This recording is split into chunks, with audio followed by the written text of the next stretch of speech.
ദൈവത്തിന് സ്തുതി. പ്രഭാതകിരണത്തിലേക്ക് സ്നേഹവന്ദനം. ഭാഗം 1616. ഇന്ന് ജൂൺ മാസം 3-ാം തീയതി 155-ാമത്തെ ദിനത്തിലെത്തി. ഇന്നാണ് അധ്യയന വർഷത്തിന്റെ ആരംഭദിനം. പ്രതീക്ഷയോടും പ്രത്യാശയോടും കൂടിയാണ് കുഞ്ഞുങ്ങൾ ഒരിക്കൽ കൂടി ഒരു തുടക്കം കുറിക്കുന്നത്. നവാഗതരുമുണ്ട്, അവരെയും ഓർക്കുന്നു. മാതാപിതാക്കളോടാണ് ഈ പുലരിയും മിണ്ടാനായിട്ട് ഇഷ്ടപ്പെടുന്നത്. അതായത് ഞാൻ എന്നോട് തന്നെ.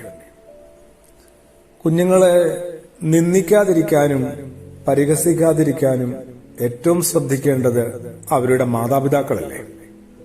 ഭൂമിയിലെ എല്ലാ മാതാപിതാക്കളും അങ്ങനെ ചെയ്യുന്നുണ്ടെന്നല്ല, നമ്മൾ അറിയാതെയെങ്കിലും എപ്പോഴെങ്കിലുമൊക്കെ ചെയ്തിട്ടുണ്ടോ, ചെയ്യുന്നുണ്ടോ?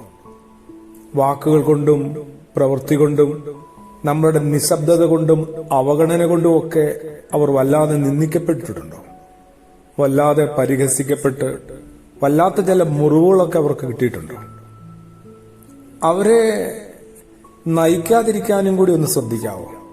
എങ്ങോട്ടും നയിക്കാതിരിക്കുക, എന്നാൽ അവർക്കൊപ്പം പോകാനായിട്ട് നമ്മൾ സന്നദ്ധത കാണിക്കാമോ? വിശുദ്ധനായ മത്തായി ശ്ലീഹായുടെ സുവിശേഷം 18-ാം അധ്യായത്തില് പറയുന്നുണ്ട് മുതിർന്നവരോട് കുഞ്ഞുങ്ങളെ നിന്ദിക്കരുതെന്ന്. യേശു കൂട്ടിച്ചേർക്കുന്നുണ്ട്, ഒരു ഭീഷണി എന്നതുപോലെ, ഒരു മുന്നറിയിപ്പ് എന്നതുപോലെ. ഈ കുഞ്ഞുങ്ങൾക്കൊക്കെ മാലാഖമാര് കാവലായിട്ടുണ്ടത്രേ. ഈ കാവൽ മാലാഖമാരാവട്ടെ പിതാവാം ദൈവത്തിന്റെ മുഖം എപ്പോഴും കണ്ടുകൊണ്ടിരിക്കുന്നവരാണ്. നിങ്ങൾ സൂക്ഷിച്ചോളാനാണ് പറഞ്ഞത്. ഈ കുഞ്ഞുങ്ങൾക്കൊക്കെ കാവൽ മാലാഖമാരുണ്ട്. ഈ മാലാഖമാരാവട്ടെ എപ്പോഴും പിതാവാം ദൈവത്തിന്റെ മുഖം കണ്ടുകൊണ്ടിരിക്കുന്നവരാണ്. ആ കമ്മ്യൂണിക്കേഷനും കണക്ഷനും ഒക്കെ വളരെ കൃത്യമാണ്, വ്യക്തമാണ്, സജീവമാണ്. സൂക്ഷിച്ചോളാനാണ്. അതുകൊണ്ട് കുഞ്ഞുങ്ങളെ കുറെ കൂടി പരിഗണിക്കാനും ആദരിക്കാനും ചേർത്ത് നിർത്താനുമായിട്ട് നമ്മൾ പഠിച്ചേ മതിയാവും.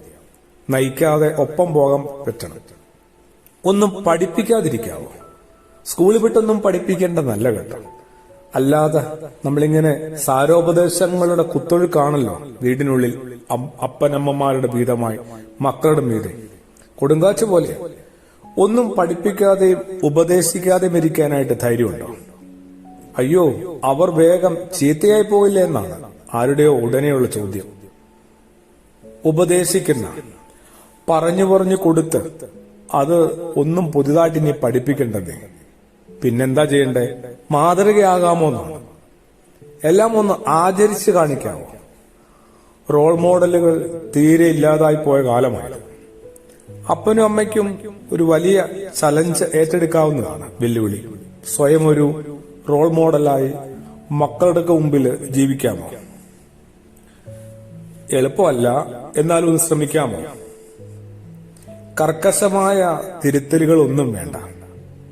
മൃദുവായ ചേർത്ത് നിർത്തലുകളാണ് ഇനി ഉണ്ടാവേണ്ടത്. ചിലത് മക്കൾ പുതുതായിട്ട് പഠിച്ചെടുക്കാനാണ് നമ്മൾ കൊണ്ടാക്കുന്നത് എവിടെയെങ്കിലും.